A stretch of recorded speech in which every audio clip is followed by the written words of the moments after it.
নমস্কাৰ এই মুহূৰ্তত জনাইছো অসমৰ প্ৰত্যেকগৰাকী জনসাধাৰণৰ বাবে কেইবাটাও গুৰুত্বপূৰ্ণ খবৰ। আজি হৈছে 26 মাৰ্চ। আজিৰ দিনটোতে অসমৰ লগতে ভাৰতবৰ্ষৰ বিভিন্ন প্ৰান্তৰ পৰা কেইবাটাও গুৰুত্বপূৰ্ণ খবৰ যুগুত কৰা হৈছে। এই মুহূৰ্তত জনাইছো আজিৰ প্ৰথমটো খবৰেই ৰাজ্যবাসীৰ বাবে এটা ডাঙৰ খবৰ।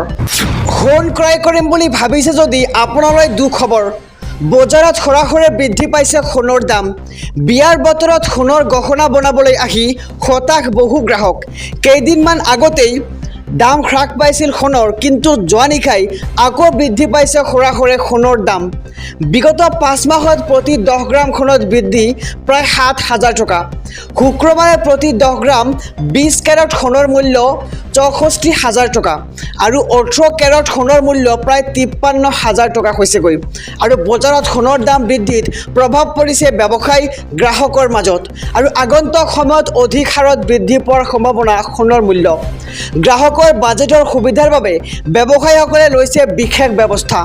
ব্যৱসায়ীসকলে লৈছে লাইট ৱেইটত হেভি লুকৰ গহনা বনোৱাৰ পদ্ধতি আৰু বৃহৎ ৰুমৰ লগতে থলুৱা স্বৰ্ণশিল্পীসকলেও লৈছে এই পদ্ধতি। সোণ ক্ৰয় কৰিম বুলি ভাবিছে যদি আপোনালৈ দুখবৰ, কিয়নো এবাৰ বজাৰত সৰাসৰি বৃদ্ধি পাইছে সোণৰ দাম। এই মুহূৰ্তত জনাইছোঁ আজিৰ 2 নম্বৰ খবৰটো। চতৰ বৰষুণ জাক নেৰানেপেৰাকৈ দিছে। 3 দিন ধৰি ৰাজ্যজুৰি নেৰানেপেৰা বৰষুণ। 32খনকৈ জিলাত জাৰি কৰা হৈছে য়েল্লো এলাৰ্ট। অসম উত্তৰ পূবত ধাৰাসাৰ বৰষুণ, ধুমুহা আৰু বজ্ৰপাত। আগন্তুক 2 দিনলৈ ৰাজ্যত অব্যাহত থাকিব প্ৰচণ্ড ধুমুহা, বৰষুণ, বজ্ৰপাত আৰু শিলাবৃষ্টি। বতৰ বিজ্ঞান কেন্দ্ৰৰ সতৰ্কবাণীৰ পাছতেই বৰষুণ অব্যাহত। তিনিচুকীয়া, ডিব্ৰুগড়, শিৱসাগৰ, ধেমাজি কোনকেইখন জিলাত বতৰ বিজ্ঞান কেন্দ্ৰই জাৰি কৰিছে য়েল্লো এলাৰ্ট আমি সবিশেষ জনাম।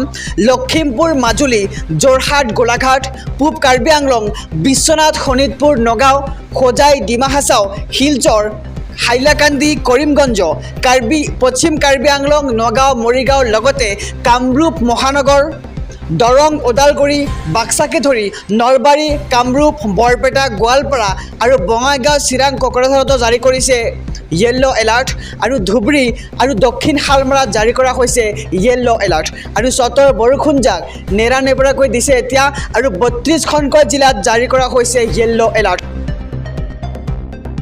ৰন্ধন গেছক লৈ বৃহৎ ঘোষণা প্ৰধানমন্ত্ৰী নৰেন্দ্ৰ মোদীৰ। প্ৰতিটো চিলিণ্ডাৰত পাব 300 টকাৰ ৰেহাই।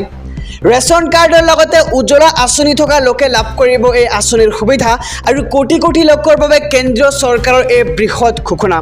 আৰু 2025 চনলৈকে প্ৰতিটো চিলিণ্ডাৰত ৰেহাই পাব আপুনি 300 টকা আৰু 31 মাৰ্চ 2025লৈকে এই ঘোষণা মোদী চৰকাৰৰ। আৰু ৰন্ধন গেছক লৈ বৃহৎ ঘোষণা কৰিছে এইবাৰ প্ৰধানমন্ত্ৰী নৰেন্দ্ৰ মোদীয়ে। প্ৰতিটো চিলিণ্ডাৰত পাব আপুনি 300 টকাৰ এক বিশেষ ৰেহাই আৰু ৰেচন কাৰ্ডৰ লগতে উজ্জ্বলা আঁচনি থকা লোকে লাভ কৰিব এই আঁচনিৰ সুবিধা। মিয়া মুছলমানক 6টা নিয়ম বান্ধি দিলে মুখ্যমন্ত্ৰী ডক্টৰ হিমন্ত বিশ্ব শৰ্মাই। মিয়াসকল খিলঞ্জীয়া হ'বলৈ মানিব লাগিব এই নিয়মকেইটা। এই নিয়ম নামানিলে মিয়াসকল কেতিয়াও খিলঞ্জীয়া হ'ব নোৱাৰে বুলি মন্তব্য মুখ্যমন্ত্ৰীগৰাকীৰ। 11-12 বছৰত কোনো ছোৱালীক বিয়া দিব নোৱাৰিব মিয়াসকলে। কোনো শিক্ষাৰ্থীক পঢ়াব নোৱাৰিব মাদ্ৰাছাত আৰু পৈতৃক সম্পত্তিৰ ওপৰত কন্যা সন্তানকো অধিকাৰ দিব লাগিব। আৰু পমুৱা মুছলমানে খিলঞ্জীয়া হ'বলৈ হ'লে বন্ধ কৰিব লাগিব বহু বিবাহৰ প্ৰথা। খিলঞ্জীয়া হ'ব বিচাৰিলে বাল্য বিবাহ বন্ধ কৰিব লাগিব। এই মুহূৰ্তৰ খবৰ জনাইছোঁ যে মিয়া মুছলমানসকলে খিলঞ্জীয়া হ'বলৈ মানি চলিব লাগিব 6টা নিয়ম। আৰু মুখ্যমন্ত্ৰী হিমন্ত বিশ্ব শৰ্মাই উল্লেখ কৰি কৈছে যে এই 6টা নিয়ম নামানিলে কিন্তু মুছলমানসকলে মিয়া মুছলমানে হ'ব নোৱাৰিব খিলঞ্জীয়া। আৰু আমিনুল ইছলামে যদি খিলঞ্জীয়া হ'ব বিচাৰে তেন্তে অসমীয়াৰ নীতি গ্ৰহণ কৰিব লাগিব আৰু খিলঞ্জীয়াৰ সংস্কৃতি ল'লে মিয়াক খিলঞ্জীয়া কৰাত আপত্তি নাই। আৰু এইসমূহ প্ৰথা বন্ধ কৰিলেহে হ'ব পাৰিব খিলঞ্জীয়া। আৰু এই মিয়া মুছলমানসকলক 6টা নিয়ম বান্ধি দিলে মুখ্যমন্ত্ৰী ডক্টৰ হিমন্ত বিশ্ব শৰ্মাই।